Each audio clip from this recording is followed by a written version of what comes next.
Welcome to springlib. Hi everyone, so what we have here is a pilot that's following a path given by r equal to negative 600 cosine of 2 theta. We know the velocity of the pilot is constant, equal to 80 feet per second, and we know the weight of the pilot is 130 pounds. What we're asked to solve for is the vertical reaction force of the pilot, or basically the vertical reaction force on the pilot by the seat when theta is equal to 90 degrees, or when basically the plane is at its peak. What we're going to be doing to solve this problem is utilizing our knowledge of rotational motion and using free body diagrams to develop equations of motions using Newton's second law and using those to determine this vertical reaction force. So let's go ahead and get started. We know that r is equal to negative 600 cosine 2 theta.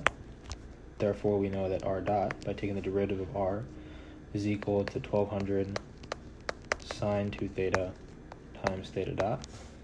And then we know that r double dot is equal to 1200 times the quantity 2 cosine 2 theta times theta dot squared plus sine of 2 theta times theta double dot.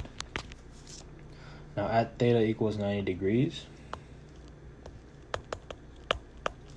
we can go ahead and just plug in theta equals 90 degrees in these locations, and we see that r is equal to 600 feet, r dot is equal to 0, and r double dot is equal to negative 2400 theta dot squared.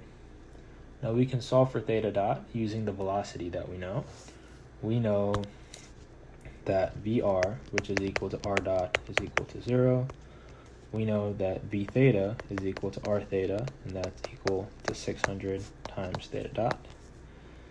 And we know that vp squared, which is given to us, is equal to vr squared plus v theta squared. We know that vr is equal to 0.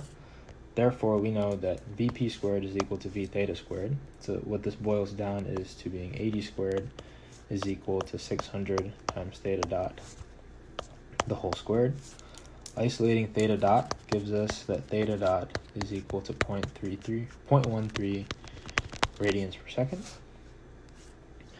We can use that to compute r dot, or r double dot, and that gives us an r double dot equal to negative 42.67 feet per second squared.